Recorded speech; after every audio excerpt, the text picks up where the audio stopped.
এটো যে টেস্টি কিচেনলৈ স্বাগত জনাই আজি ৰেচিপি লৈ আহিছো অনিয়ন বা পিয়াজৰ ডোসা। এই অনিয়ন বা পিয়াজৰ ডোসা বনাবৰ কাৰণে মই কি কৰিছো, এয়া ডোসাৰ বাটাৰটো সুন্দৰকৈ প্ৰস্তুত কৰি লৈছো। তাৰ পিছতে অলপমান পিয়াজ সুন্দৰকৈ কাটি কুটি লৈছো। গতিকে এই সুন্দৰ ৰেচিপিটো এতিয়া মই সুন্দৰকৈ বনাম। আপোনালোকে যদি মোৰ চেনেলটোলৈ প্ৰথমবাৰ আহিছে তেতিয়াহলে please subscribe my A to Z Tasty Kitchen. এতিয়া এই সুন্দৰ ৰেচিপিটো মই কেনেকৈ বনাও এটো চাবৰ কাৰণে বলক ভিডিঅটো মাজলৈ সোমাই যাম। অনিয়ন ডোসা বনাবৰ কাৰণে মই গেছটো জ্বলাই পেলাই এই পানখন পাতি দিলো।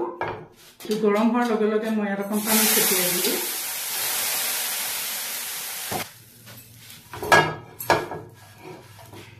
এতিয়া ইয়াতে মই এয়া বেটাৰটো এইটো সুন্দৰকৈ মিলাই দিম। এতিয়া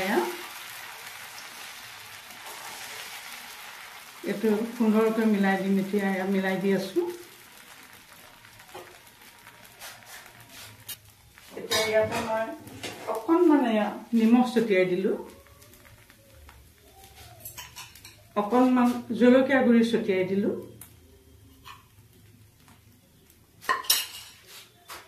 ইয়াতে অকণমান তেল দি দিলো,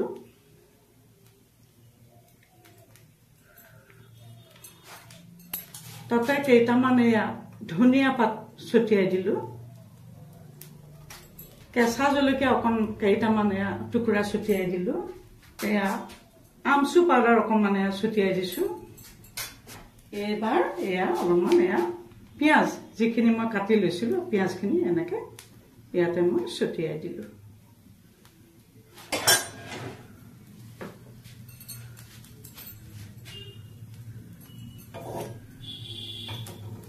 ইতিমধ্যে এইটো উঠিবলৈ আৰম্ভ কৰিছে। এয়া দেখিছেনে, উঠা আৰম্ভ হৈছে।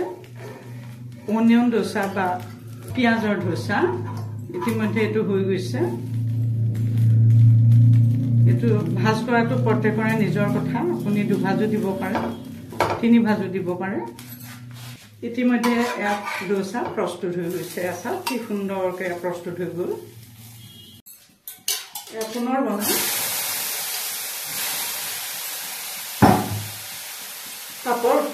ভাৰসাম্যটো ৰক্ষা কৰিবৰ কাৰণে পানী ছটিওৱা যায়।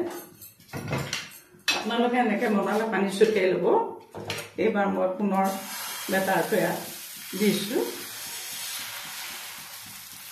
ঘূৰাওঁতে মন কৰিছেনে, একে চাইডে এনেধৰণে ঘূৰাই ঘূৰাই বহলাই যাব লাগিব। ইতিমধ্যে সুন্দৰকৈ এইটো ঘূৰোৱা হৈ গৈছে। ইয়াতে মই অলপ তেল দি দিম, এচামুচে জলকীয়া গুড়ি ছটিয়াই দিলো, তাৰপিছতে কেঁচা জলকীয়া অলপমান দিলো। জুইটো কিন্তু কমকৈ ৰাখিব দেই। এয়া ধনিয়া পাত অলপমান ছটিয়াই দিলো,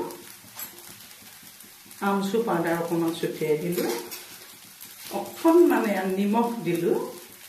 মই কাটি লোৱা পিঁয়াজখিনি এনেকে সুন্দৰকৈ দি দিলো। এইটো হৈছে অনিয়ন ডোসা বা পিঁয়াজৰ ডোসা। ইতিমধ্যে চাওক এইটো সুন্দৰকৈ চাইডেৰে উঠি অহা আৰম্ভ কৰিছে। জুইটো লো ফ্লেমতে থাকিব লাগে। এতিয়া দেখিছেনে কি সুন্দৰকৈ উঠি গৈ আছে। আৰু ডোসা বনোৱাত পানখন সদায় সুকীয়া হ'ব লাগে, বেলেগৰ লগত এইটো লগ কৰিব নালাগে। এইটো দেখিছে কি সুন্দৰকৈ প্ৰস্তুত হৈ গৈছে। ইতিমধ্যে চাওক কি সুন্দৰকৈ ডোসা প্ৰস্তুত হৈ গৈ আছে। গতিকে এই সুন্দৰ ৰেচিপিটো আপোনালোকেও সুন্দৰকৈ বনাই খাব। আৰু এটি নতুন ভিডিঅ' লৈ অহাৰ প্ৰতিশ্ৰুতিৰে আজিলৈ মই ইমানটা সামৰিলো।